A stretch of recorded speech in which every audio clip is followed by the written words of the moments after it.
Found out his wife cheated on him with a guy that is nothing like O.P. The guy is broke, has a restraining order against him, and still lives with his parents at 42 years old. Now she claims she wants to reconcile. In today's second story, op found out his wife cheated on him with her adopted brother. Now let's get into today's stories to find out what happened. I'm contemplating divorcing my wife of 16 years, a mother to my 4-year-old son. In January, she revealed she had been having an emotional affair, which began 6 months earlier. She had just broken things off. I was in shock hearing this. I thought we had had a loving relationship and a wonderful life together. Things weren't perfect, but overall, there was a lot to be happy about. We both had rewarding careers, a child we completely adored, and a beautiful home by Solace's best friends. Then there was no one I would have rather spent time with. However, it's fair to say that the degree of intimacy and our relationship waned several years prior to our son's birth, starting with a long bout of infertility and continuing after we conceived our son through IVF.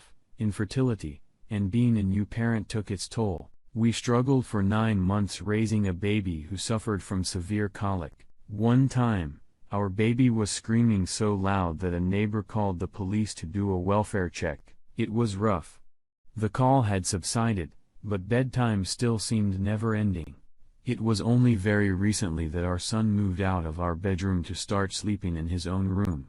I don't think the word exhaustion does justice to the feelings we've mutually experienced. In my mind, there were challenges of parenthood once we shared equally. When my wife expressed worry about the lack of intimacy in our life, I knew on the one hand that she was right, though I didn't know how to change things. On the other hand, it seemed like the demands of being a new parent offered a reasonable explanation. I also believe the intimacy was something that could or would ebb and flow, more the former in those early trying years.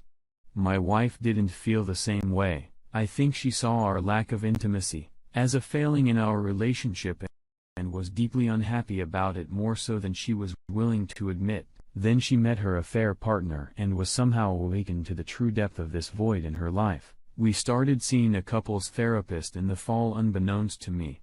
Her affair was playing out in parallel. I felt a deep distrust after learning about my wife's emotional affair. And small details nagged at me. Was this exclusively an emotional affair, or did more happen? What was the extent of their relationship and how meaningful was it to her over the course of several months? I uncovered many details that weren't really volunteered, or rather I was able to dig up information through my own investigative efforts. For example, data recovery, monitor emails, checking browser history, and so on, but each new detail came in new revelation, and I learned that much more had happened than I was first led to believe. My wife went out of town on 3 overnight trips during the past fall and winter. Each time, I gave her my encouragement. She was leaving to work on writing projects or ghost snowshoeing with friends, and I believe these were activities to be nourished. I stayed home and took care of our son. Later, I learned that she met up with her affair partner on every single trip. I learned that they had exchanged sexually explicit pictures and videos. Unfortunately, I saw some of this material too. I learned that they had sex on many occasions. They told each other "I love you." At some point, they envisioned a future together, but needed to be patient while biding their time. However, in January, my wife decided to break it off with her affair partner. Things did not go well. She was on the receiving end of abusive and threatening text messages. My wife became very controlling with regard to her affair partner. I was urged to block his phone number and email address and Instagram account so that he could not try to contact me. I was made to feel that he was a mentally unstable individual, an unpredictable person that I and we should be afraid of. I started sleeping in my son's room, which is on the main floor. I wanted to be sure I would hear if he tried to break in. He would drive by in the middle of the night and throw bags of things on our lawn. The police were called. Unfortunately, that's not where things ended. We continued to go to therapy, which shifted its focus to the affair. However, my wife was unable and unwilling to completely sever contact with her affair partner. They continued to text. He bought her a Valentine's Day gift. She bought him a birthday present. They continued to see each other. They were still intimate with one another. One day, I slipped my phone into our car, turned the GPS on, and watched her drive to his house, and stay there for 2 hours. It's hard to grapple with all the things I've dealt with, and it's hard to reconcile how my wife could allow herself to be in such a toxic relationship. Her affair partner is the polar opposite of me. He's unstable, broke, and lives with his parents. He's 42 years old. His ex-partner has a protection order against him, and he has only limited and supervised access to his own children. I don't know what to say. I love her, loved my wife. I love her. Our family. This is not what I wanted. Here are my thoughts on the situation. You are aware of what has happened. You need to gather evidence and talk with a lawyer about your options. You do realize that as your wayward wife continues this facade, you're putting your own child's safety and well-being at risk. She's checked out of this marriage, which you're hanging on to, and using lies, deception, and gaslighting as a way to keep you as a doormat. Check your state laws as to reasons for divorce. If you live in a no-fault state, it may make things harder for you if you do seek legal advice. Have any visitation on the part of the wayward wife. Stipulate no visitors of the opposite sex while having visitations. Since you already know the affair partner is mentally unstable, let's see what the comments had to say about this situation. Except I know that you deeply love your wife, and I'm very sorry that you're in this situation, but you are no longer just together with her. You are responsible for your son now as well, for his mental and physical well-being. Where do you think your son will be when your wife wants to see her affair partner? Well, she has to look after your son because you're at work or somewhere else. She needs to learn that she destroyed the bond you once had. That all trust and respect is lost. Not that you have to fight for her. She walked out. She betrayed you. If she wants this marriage to survive, then she has to fight, not you. It is your job to show her that you no longer tolerate her affair, her disrespect, and her selfish, entitled behavior. Build up a bed in your son's room and sleep there. Ignore her presence at home unless it is about the kid. Stop going to marriage counseling that is good for nothing. For as long as she lies, tell her that you will not even shake her hands before she meets with the doctor and gets tested for STDs now and in 3 months. Then do the most important step, go to a lawyer, prepare the divorce papers, and serve her with divorce papers. Now let's get into today's second story. This is my first time posting, so please bear with me. This happened to me just a couple of days ago. Let me provide some background. I've been with my girlfriend for 1 year.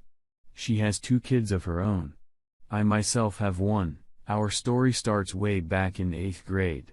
She was my first love.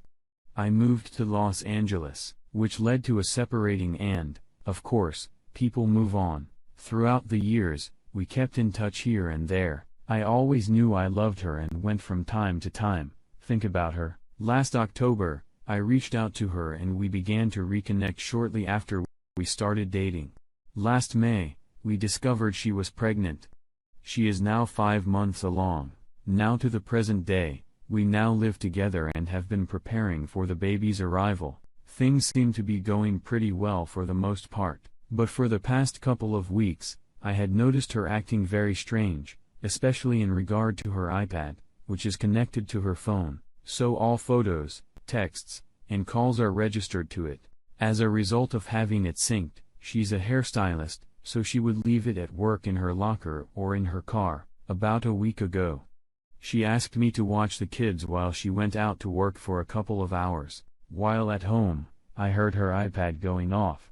So I went ahead and checked to see what it was. The messages she received were from her older adopted brother. He was adopted at a very early age by her father before she was even born. From my understanding, the messages began neutral.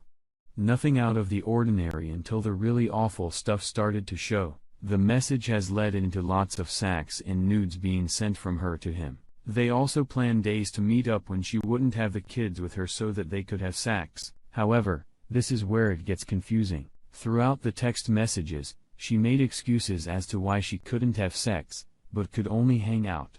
even though she was clearly scheduling days to see him. A few hours later, she arrived home and I confronted her about the entire thing. Her response was that he took advantage of her a couple of years back while she was drunk, and from there, it started to become a consensual occurrence. She eventually put a stop to it, but recently it had started back up, and she had been trying to get him to stop pursuing her by saxing him and cutting it short because she didn't want to lose her brother.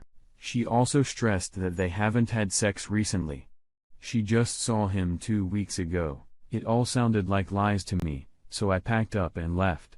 I'm shocked, and now I've had doubts that the baby is even mine because I can't believe anything she says. A part of me wants to understand and even go back to her for the baby's sake. I don't know what to do at this point.